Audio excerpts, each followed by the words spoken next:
श्रदस गोप का प्रेम प्रगट, श्रदस गोप का प्रेम प्रगट, कल जुग ही दिखायो, कल जुग ही दिखायो।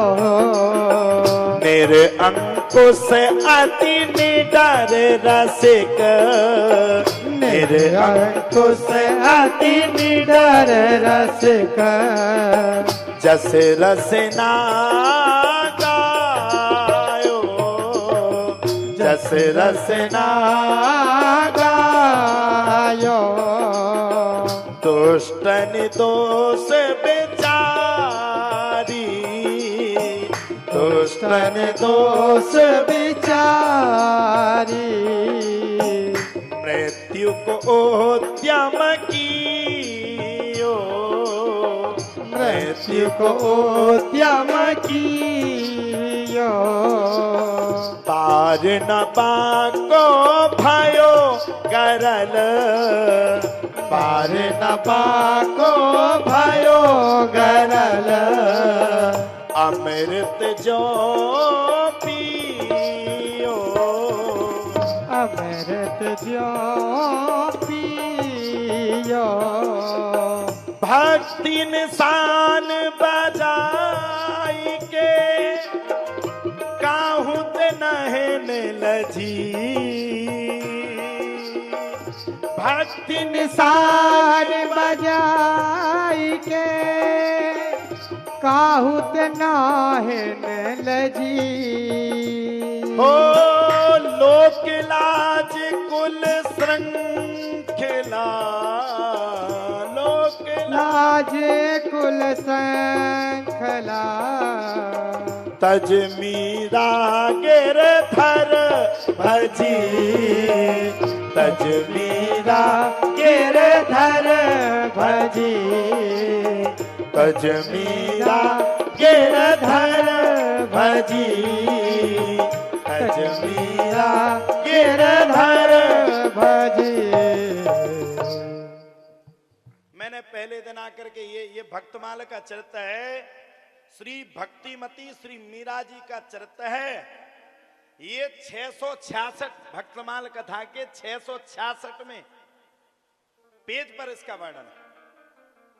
मैं पहले दिन से एक बात को कहता हुआ चला आ रहा हूं, जाति न पूछो साधु की, जाति न पूछो साधु की, पूछ लीजियो ज्ञान,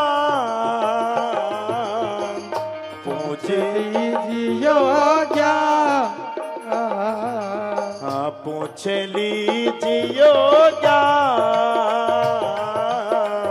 पूछ लीजियो ज्ञान। क्या कहा? मीरा जी कौन थी? आप लोग बताओ कौन थी? कौन थी? क्षत्रिय थी कि वैश्य थी कि शूद्र थी कि ब्राह्मण थी? कौन थी? है? वर्णन तो यहां आ रहा है, श्रीमती श्री भक्तिमती श्री मीराबाई का जन्म मेवाड़ नगर के जोधपुर में हुआ। कहां हुआ मीरा जी का जन्म? ध्यान से सुनना। मीरा जी का जन्म मेड़ता नगर जोधपुर में हुआ।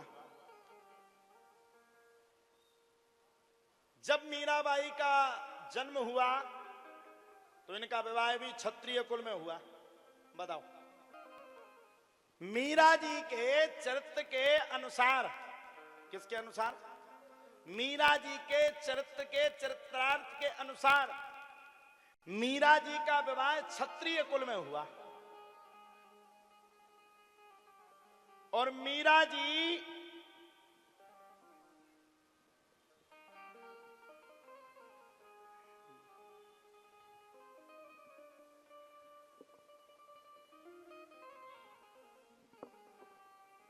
जा रहे? अरे भैया, अरे अरे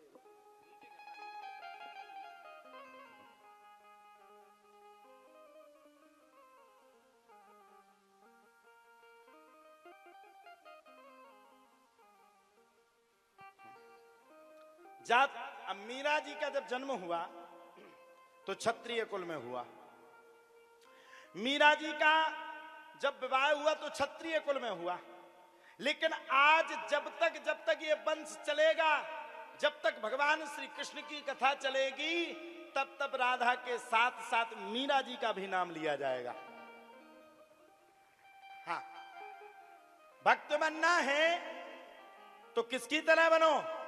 भक्त बनना है तो मीरा की तरह बनो। मीरा को राणा ने विष का प्याला दिया, बताओ साहब। मीरा को राणा ने विष का प्याला दिया और मीरा ने विष के प्याले को भी दिया कैसे? मीरा से कहा गया कि जो ये विष का प्याला नहीं बताएगा, मीरा को भगवान के, मीरा को जो वो जल दिया गया वो भगवान का चरणामृत बता करके पिला दिया गया। मीरा तो बेचारी भोली थी, पी गई। मीरा भगवान को चरणामृत समझ करके विष को, हलाहल विष को पी गई। और जब पी गई तो उसके शरीर में जाने के बाद वह चरणामृत अमृत की तरह बन गया, विष भी उसका बाल बांका ना कर सका। वो थी मीरा। बाल्यकाल से मीरा भगवान की अनन्य भक्त थी। लाल जी की भक्त हो गई। बाल्यकाल से भगवान श्री कृष्ण को बड़ा मानती थी। उसके बाद चित्तौड़ के राणा सांगा के सुपुत्र श्री भोजराज जी से आपकी सगाई संपन्न हो गई। अब बचपन से मीरा जी तो भगवान को बड़ा मानती, भगवान श्री कृष्ण को इतना मानती जिसकी कोई सीमा नहीं। ना किसी से विवाह करने का मन रहा, ना किसी से शादी करने का मन रहा, ना किसी से पतिव्रत धर्म मानने का मन रहा।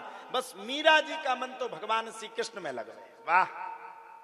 अब बताओ, हम तुम जात जात के लिए मरे जा रहे हैं, जात पात पे लड़ लड़ करके अपना अस्तित्व खत्म कर रहे हैं। वहां मीरा जी को भगवान मिल गए।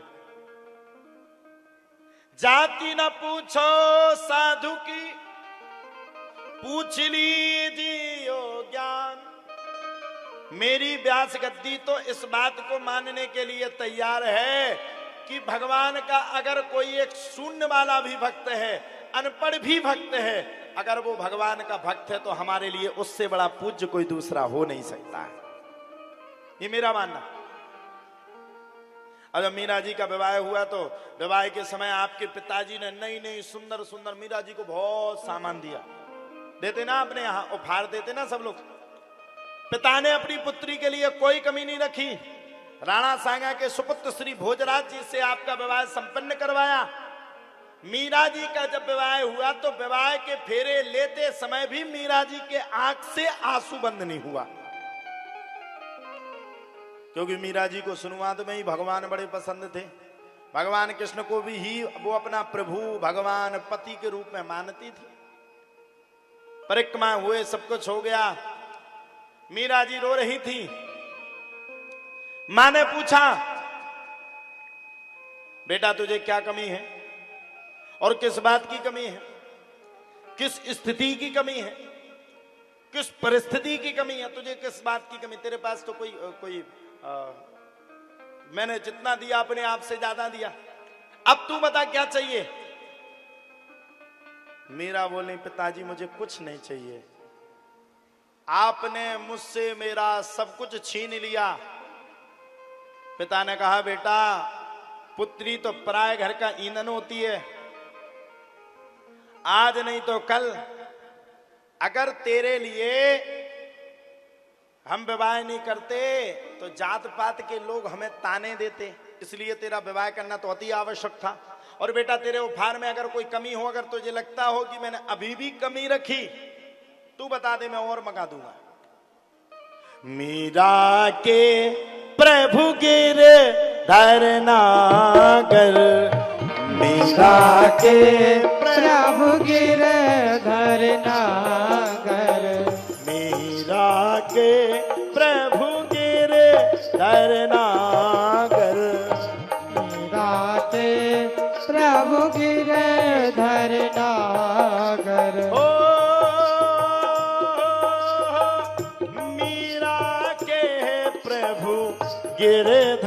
नागर। मीरा के प्रभु गिरधर नागर। ओ राधा के मन मोहना, राधा के मन मोहना। मीरा जी बचपन से ही गिरधर लाल जी को मानती थी। बचपन से अपने घर में जहां वो रहती थी, जिस कमरे में रहती थी, उस कमरे में गिरधर लाल जी की हमेशा सेवा करती थी। पिता और माता से मीरा ने हाथ जोड़ करके कहा, पिताजी कुछ नहीं देना है मत दो, लेकिन पिताजी मुझे एक कुछ भी वस्तु नहीं चाहिए जितना आपने दिया, मुझ पर ऐसी कृपा कर दीजिए कि मेरे जाने से पहले मैंने जिनकी सेवा बचपन से की उन गिरधर लाल जी को मुझे दे दीजिए। अब देखो, अगर पुत्री की बात, अगर पुत्री अगर पिता से कुछ मांगे तो भाई पुत्री को पिता चाहता है, उसका अधिकार है, पुत्री को पिता चाहता है। पिताजी ने तुरंत व्यवस्था बना करके मीरा जी के लिए तुरंत गिरधर लाल जी को उठाया और मीरा जी विदाई की जिस पालकी में बैठी हुई थी, मीरा जी की गोद में ही गिरधर लाल जी को दे दिया। वाह, आ रही कथा, आ रही समझ में? आ रही कि नहीं? फिर शाम को बुराई करो। अब जब गिरधर लाल जी को दे, हाँ उन्हें कहा पता है भगवे की बात को जाके दे, कथा समझ में नहीं आई। सुनने खुद का नहीं है, तमाकू रगड़त रहने ने मुड़ी करके और बुराई दूसरे की करने। तुम उनका बहुत पुण्य लगेगा अगर हमारी बुराई करो तो। अब सुनो, गिरधारी जी को मीरा जी ने अपने अंक से लगा लिया। अंक समझे आप लोग? अपने सीने से लगा लिया। अब जैसे मीरा जी पहुंची, वैसे मीरा जी के पहुंचने के बाद जैसे ही मीरा जी वहां पर पहुंची तो प्रथम आगमन जब होता है तो सास ही अपनी बहू का घर में स्वागत करती है। अब जैसी पहुंची वैसे ही मीरा जी की सास अपनी बधू को उतारने के लिए पहुंच गई और जब बधू को उतारा तो मीरा जी उतर गई। मीरा जी जैसे उतरी तो नियम होता है क्षत्रियों में, ब्राह्मणों में, वैश्य में, शूद्र में अपने अपने एक नियमावली होती। हम लोगों में नियम होता है जब नई नई बहू आती है तो हम अपनी बहू को सबसे पहले कुलदेवी या कुल देवता के मंदिर पे ले जाते। सच्ची बात है कि नहीं? मीरा जी की जो सास थी, मीरा जी की जो सास थी वो मीरा जी को सबसे पहले जैसी बहू उतरी तो बढ़िया नैंगचार हुए, मीरा जी की आरती उतरी और आरती उतार करके मीरा जी को उनकी सासू मां सबसे पहले कुलदेवी के मंदिर ले गई। अब जब मीरा जी को कुलदेवी के मंदिर पे ले गई तो सास का नियम है, उनने मीरा जी के पति से यानी कि बर से पहले पूजा पाठ करवाई, नारियल फुड़वाया, श्रीफल चढ़ाया, अगरबत्ती चढ़ाई, सब कुछ किया। अब जब सब कुछ हो गया तब सास ने मीरा जी से उठ करके कहा, अब जाओ बेटा, माता रानी को नतमस्तक होकर के प्रणाम कर लो, कुल देवी है तुम्हारी। मीरा जी ने मना कर दिया। सासू मां बुरा मत मानना, मैंने अपना ये शरीर पहले ही किसी को दे दिया। सास का दिमाग खराब, ऐसी कैसी बहू है? हैं? शरीर ही पहले दे दिया, बिना पूछे जाचे दे दिया, ऐसे कैसे दे दिया? अरे कुलदेवी को तो प्रणाम करना ही पड़ेगा, बिना कुलदेवी को प्रणाम करके चल पड़ी, कैसी बहू है? अरे कुलदेवी को प्रणाम कर। अब सास तो सास होती, सास तो जब रुआब में आए, पहली बार में तो बहू का बड़ा स्वागत करती, दूसरी बार में बनती है फिर सास को लड़ पड़े तो को गैस चूल्हे पे इतनी लड़ाई होगी को पता चलेगी पूरा तबई फट गया लड़ते लड़ते। आओ, मीरा जी की सास के दिमाग कर, आप कैसी बात करती हो बेटा, पहली बार आई हो, कुलदेवी को प्रणाम नहीं कर रही हो, कुलदेवी के पैर नहीं छू रही हो, ये कौन सा नियम है? ज्यादा करो तो एक डायलॉग चलता आजकल की सासों का, ज्यादा पंडिताइन ना मनो तुम, ज्यादा ना पूजा पाठ की बातें मस्को हम ना। बुंदेली में अब मीरा जी की सास ने कहा भैया प्रणाम तो करना पड़ेगा। मीरा जी ने मना कर दिया, मां मैंने पहले से ही अपने शरीर को किसी को दान कर दिया है। अब यह शरीर मेरा नहीं है, अब यह शरीर मेरे साथ जो मेरे गिरधारी लालजू हैं, मेरे कृष्ण भगवान हैं, ये शरीर अब उनका हो चुका है। और जब उनका हो चुका है तो मैं किसी और को अब किसी के सामने नहीं झुक सकती हूं। बारी मीरा, ये है मीरा का भाव।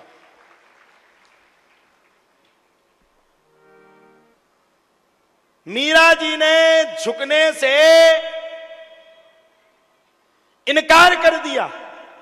अब सास का दिमाग खराब, सीधी दौड़ करके, अब सास तो तुम्हें पता है जब बहू ना सुने तो सीधा किसके पास पहुंचती, ससुर के पास पहुंचेगी। अब वो दौड़ करके अपने पति के पास पहुंची, राणा सांगा के पास पहुंची। अच्छा, राणा सांगा जी जो थे वो हल्के पतरे राजा नहीं थे, महान राजा थे, महान शासक थे।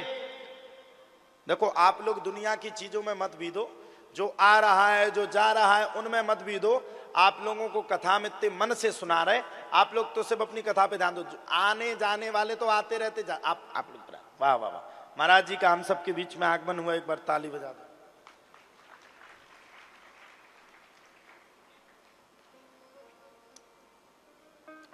अब कहां सुना रहे थे हम कथा?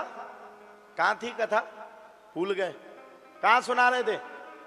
तुमने खुद पता नहीं है। हम यही देख रहे थे तुम्हारे कथा सुनती कि नहीं, कितने सुना रहे थे बताओ। अब बोले महाराज थे कहीं पतो हो तो हमने अच्छे हो, तुम ऊपर काय खा बैठती हैं? इतो पतो हो तो हम ऊपर बैठते हो, तुम नीचे बैठते हैं। हम सुनाते तुम सुनते हैं। अब जब मीरा जी ने मना कर दिया तो सास का दिमाग खराब, दौड़ करके चित्तौड़ के राणा सांगा जी के पास पहुंच गई।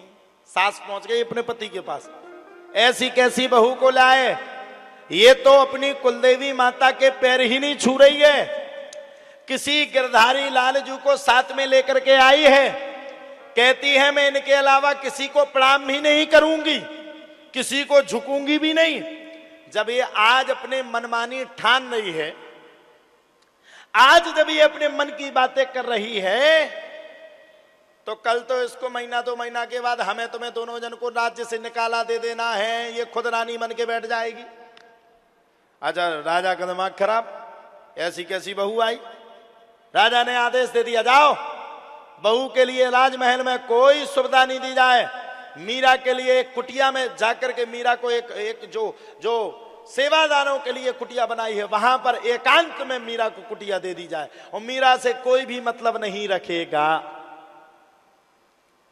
मीरा को राज्य देने से इनकार कर दिया। और जब मीरा ने सुना कि भैया अब मुझे राजमहल में नहीं रहना, मुझे अपने पति के साथ नहीं रहना, मुझे तो सीधा एकांत में एक कुटिया में रहने के लिए मिल गया, मीरा बड़ी प्रसन्न हुई। वाह मेरे प्रभु, अब तो आपने वो दे दिया जिसकी मुझे अभिलाषा थी। अब मैं जाकर के उस कुटिया में आपको भजूंगी, एकांत में बस सिर्फ और सिर्फ दुनिया के दर्शन ना करके सिर्फ आपके दर्शन करूंगी। अब तुम उनका राजमहल की जगह कोनो कुटिया दे देवे। अरे और दुनिया की तो छोड़ो, एक दिन आके लाने तुम उनकी को एसी और कूलर निकाल देवे, पंखा निकाल देवे, का कमरा में रहो, भगवान का भजो, इतनी गानी दो तुम की धरती लाल कर दो है। और तुरंत माए के भगजो। आजकल तो 1 मिनट में माए के भगत है। धन्य है मीरा, भक्त बनना है तो मीरा की तरह बनो। अब मीरा जाकर के विराजमान हो गई, पहुंची कुटिया में। पहुंच करके कुटिया में मीरा ने भगवान को पहले एक चौकी में विराजमान किया। भगवान को बढ़िया सूक्ष्म वस्त्रों में जाकर के भगवान को बैठाला और मीरा भी जाकर के उसी कुटिया में रुक गई। आज तो दिनों रात मीरा भगवान के नाम का भजन करे। ऐसी लागी लगन मीरा हो गई मगन, वो तो हरी। भगवान का नाम गुणगान करने लगी, भगवान के नाम का गुणगान करने लगी। खूब भगवान में मस्त हो गई, मदमस्त हो गई, मदमस्त हो गई, मदमस्त हो गई। राणा सांगा ने पहरेदार लगा दिए। मीरा के पास जाओ, 2-4 दिन में माफी मांगेगी। होती ना अपन लोग सजा दे देते कि इसको ये सजाए, माफी मांगेगा। मान लो किसी बहू को ये सजा मिल जाए, ससुराल में जाके तुम घर में नहीं रहोगी, तुम कांच की बनी हुई एक कुटिया में रहोगी। 2-4 दिन के बाद वो पैर छू लेगी, ससुर जी माफ कर दो, गलती हो गई, एसी वाओ कमरा दे दो। राणा सांगा ने भी यही सोचा,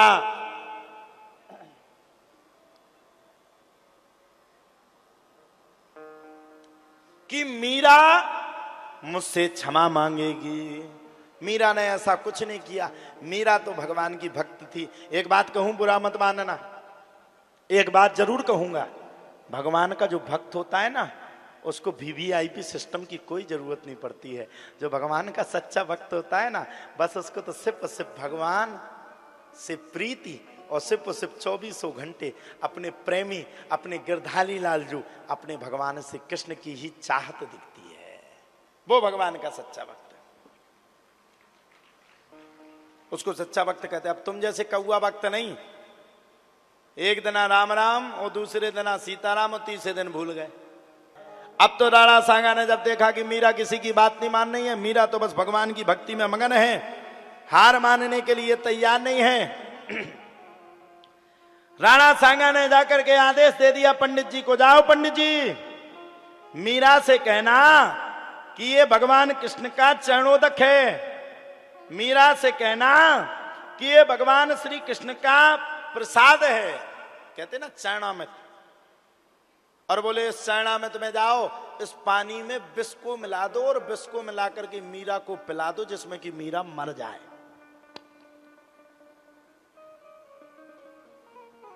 भक्ति करना भी आसान नहीं है माता, हर कोई भक्ति नहीं कर सकता भगवान की। भगवान के भक्तों को अनन्य काल से, जितने कालों से भगवान का राज्य चल रहा है, जितने कालों से भगवान कालांतर जितने भी भक्त हुए, सभी भक्तों को भगवान के सामने आकर के परीक्षा जरूर देनी पड़ी। वही भगवान के भक्त। अब मीरा तो भगवान की खूब भक्ति कर रही थी, मन लगा करके भक्ति कर रही थी। जब मीरा को सुनाई दिया, पंडित जी ने खटखटाया दरवाजा, तो मीरा ने खोल दिया। पंडित जी बाहर से अंदर आए, मीरा अंदर आ जाऊं? मीरा ने कह दिया बिल्कुल महाराज आ जाओ। पंडित जी के हाथ में वो जल से भरा कटोरा देखा जब मीरा ने, पंडित जी ये क्या है? अरे मीरा, तेरे लिए गिरधारी लालजू के यहां से चरणामृत लाया हूं। अब वो तो भोली थी, अब को हमें समोसा खवावे, समोसा में मिला दे, अब हमें क्या पतो? भैया हमारे संगे तो अत्याचार न करियो, मिला न दियो को धोखे धड़ाके से। पतो परो लंदन तो इन्हें कर गो। कछु वक्त हमारा इंतजार भी कर रहे, गुरुजी लौट के आएंगे। तो मीरा को जब कहा कि ये तेरे लिए, क्यों मीरा बहुत बड़ी भक्त है, हम इतने बड़े भक्त हैं नहीं। मीरा को जब अमृत वो विष का हलाहल विष का जब कटोरा दिया, मीरा ने अमृत समझ करके गिरधारी लालजू के मंदिर में जाकर के उस अमृत को वहां पर छुपा करके, और मीरा ने हलाहल उस विष को अमृत मान करके पी लिया। और जब विष को अमृत मान करके मीरा ने पिया, जब वह विष मीरा के गले से नीचे उतरा, तो अपने आप विष समाप्त होकर के, विष के विलक्षण समाप्त होकर के वो अमृत की तरह ही मीरा के शरीर पर पहुंच गया, और मीरा को उस विष से कोई प्रभाव नहीं पड़ा। तुमने बजाओ ताली, सब जने बजाओ एक बार। हाँ, ये थी मीरा। राणा सांगा ने पूछा, राणा ने कहा पता चलाओ अभी तक तो मर गई होगी। सेवादार पहुंचे, जाकर के मीरा को देखा, वो तो लगी थी, खूब भगवान का भजन कर रही थी। सेवादार लौट करके पहुंचे, बोले महाराज वहां कहीं कुछ नहीं हुआ, कहीं कुछ नहीं हुआ। जब राणा ने ये बात सुनी तो राणा का दिमाग खराब हो गया, कुछ भी नहीं हुआ, ऐसा हो ही नहीं सकता है, ऐसा जीवन में नहीं हो सकता है। सबने कहा महाराज ऐसा ही हो गया। मीरा ने कलयुग में भी श्याम सुंदर को पा लिया, हम लोगों ने अभी तक नहीं पा पाया। मीरा की भक्ति अनन्य थी, मीरा का प्रेम अपूर्ण नहीं पूर्ण से भी ऊपर था। राणा ने इतना अत्याचार किया मीरा पर, लेकिन मैंने आपसे पहले कहा भक्त के बस में है भगवान। अगर आप भगवान की भक्ति करते हो तो भगवान आपका हर पल, हर क्षण, हर मिनट साथ देने के लिए तैयार हो जाता है। वो है भगवान, वो है भगवान। उसको कहते भगवान। प्रहलाद जी पर कितना अत्याचार उसके पिता ने किया, लेकिन भगवान ने बार बार आकर के प्रहलाद की रक्षा कर ली। महाराज मीरा के ससुर का भी दिमाग खराब। अब तो मीरा दिन प्रतिदिन संत आवे और संत को बैठ करके संतों के मुखार बंद से मीरा भजन सुनवे। अब देखो जैसी संगत वैसी रंगत। संतों के मुख से भजन सुनवे, कीर्तन सुनवे, यश गान सुनवे, अपनी भी बातों को बतावे। सत्संग मीरा करना शुरू कर दी। उसकी कुटिया में मानो ऐसे लगवे जैसे साक्षात स्वर्ग हो। राणा सांगा को यह बात नहीं पची। एक दिन की बात है, मीरा की ननद का नाम था उदाबाई। क्या नाम था? क्या नाम था ननद का? उदाबाई। ननद पहुंच गई मीरा के सामने। पहुंच करके ननद ने मीरा के सामने हाथ जोड़ करके प्रार्थना करी, बहना, भाभी, तू समझदार है, मेरी बात को मान जा, किसी के चक्कर में मत पड़, ये सत्संग मत किया कर, पूरा नगर तुझ पर चिढ़ गया है, नाना प्रकार की बातें तेरे खिलाफ पूरा नगर करता है। देखो सीधी सीधी बात यह है, जब आप किसी कार्य को करते हो तो बुराई करने वाले 50 हैं। उंगली 5 प्रकार की है क्या? उंगली पांचों एक सी है क्या? नहीं है, है कोई छोटी कोई बड़ी, फिर छोटी फिर बड़ी, है ना? जब हमारा शरीर ही एक सा नहीं है तो आदमी कैसे एक सा हो जाएगा? किसी को भजन सुनना, किसी को कीर्तन सुनना, किसी को चुटकुला सुनना, किसी को कथा सुनना,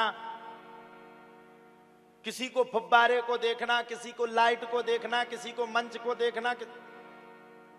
एक प्रकार का कोई नहीं हो सकता, एक भाव किसी के नहीं हो सकते। और जब एक भाव जहां पर हो जाए, समझ लो उस पंडाल में स्वयं साक्षात हरि आकर के विराजमान हो गए हैं। हाँ, भक्ति ये है, भक्ति इनने की, हम तुमने कुछ नहीं किया। मीरा के साथ भगवान आ गया। अब बताओ मीरा ने कितना त्याग किया? तुम करके बताओ एक आध दिन। तुमने कुटिया बनाई हो, तुम्हारे पति देव ने लठ उठाओ पहले सुनू। मीरा ने कितना त्याग किया? पति का त्याग करके मीरा कुटिया में पहुंच गई। राणा इतने बड़े राजकीय शासक थे, जिनके नाम से दुनिया कपती थी, उनके यहां जाकर के मीरा ने खुद की कुटिया बना करके भगवान का भजन करना शुरू कर दिया। मीरा वो है, मीरा वो है जिसने राज के सुख को त्याग करके कुटिया में खड़ी हो गई। मीरा वो है जिसने एक पल के लिए भी अपने गिरधारी लाल जी को कभी भी अपनी आंख से ओझल नहीं होने दिया। खुद सज पाए या ना सज पाए, खुद इत्र लगा पाए ना लगा पाए, लेकिन गिरधर लाल जी के सज सजावट में कोई कमी नहीं रखी। वो है मीरा, वो है मीरा। और तुम लोग कितने अच्छे हो, सबके घर में छोटे छोटे लड्डू गोपाल होंगे। 1 साल तक कोई लड्डू गोपाल के वस्त्रों को नहीं बदलता। सूदो अष्टमी पे बदलत, 8 पे बस, फिर नहीं बदलने। 1 साल भी धरी फ्री। 1 साल के बाद अभी अभी देखना तुम, जंदना कृष्ण कन्हैया लाल की जय होगी, उस दिन बढ़िया बस्ता आ जाएंगे, सब कुछ आ जाए, बढ़िया चमक दबा। आजकल तो प्राण ले ली, सोशल मीडिया ने फोटो खींच खींच के धरती लाल कर दी। मीरा ने अपने गिरधारी लालजू को सजाया। ननद ने समझाया, मीरा ऐसा मत कर, ऐसा करेगी राणा तेरे ऊपर गुस्सा जाएगा, तेरा सर्वविनाश हो जाएगा। और फिर क्या करेगी? कोई तेरा साथ नहीं देगा। मीरा तो बोली, मुझे किसी के साथ की जरूरत नहीं है। अब जगत को पालने वाला जब परमात्मा मेरे साथ है, तो मुझे दुनिया के साथ की भला क्या आवश्यकता पड़ गई? क्या आवश्यकता है? हाँ, मुझे कोई आवश्यकता नहीं। राणा बड़ा गुस्सा। राणा ने पहरेदारों से कह दिया, जाओ मीरा के ऊपर तगड़ी नजर रखना, और जब भी मीरा के कुटिया में कोई संत या महात्मा या ऋषि या मुनि आवे, मुझे तत्काल सूचित कर देना। ये किसने कहा? राणा ने। अब मीरा तो मीरा भगवान की भक्ति में बड़ी मदमस्त थी साहब। वो भगवान से बातें कर, भगवान से भी बातें करती थी मीरा। आज ये हुआ, आज ये हुआ, आज अब बातें कर रही थी। जब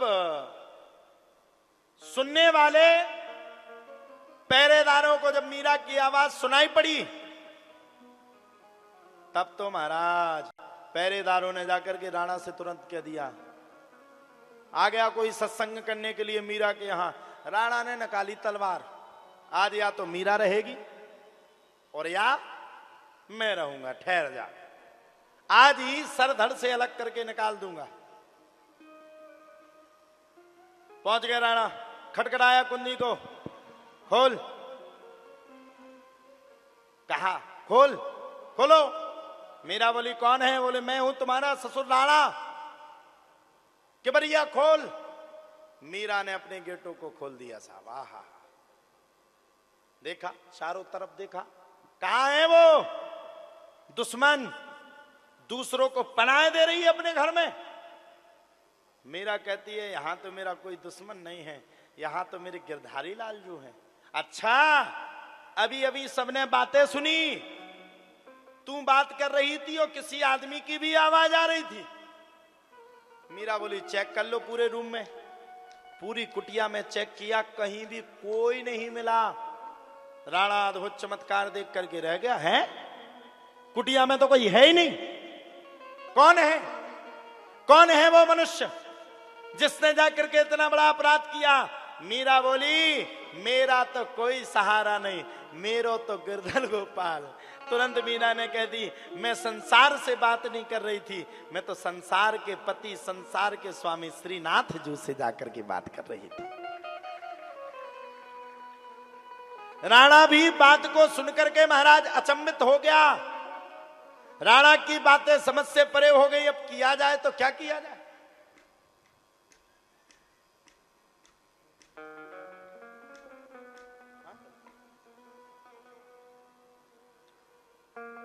राणा परेशान हो गया। राणा को 1 मिनट के लिए यह लगा कि मीरा ने जो कहा वो सत्य है। अब तो महाराज मीरा का दिन प्रतिदिन नाम हो गया। यहां तक कि कहा जाता है कि मीरा के गिरधर गोपाल से मिलने के लिए स्वयं अकबर के साथ, बीरबल के साथ मिलकर के सम्राट अकबर भी आए और मीरा के गिरधर गोपाल के दर्शन किए।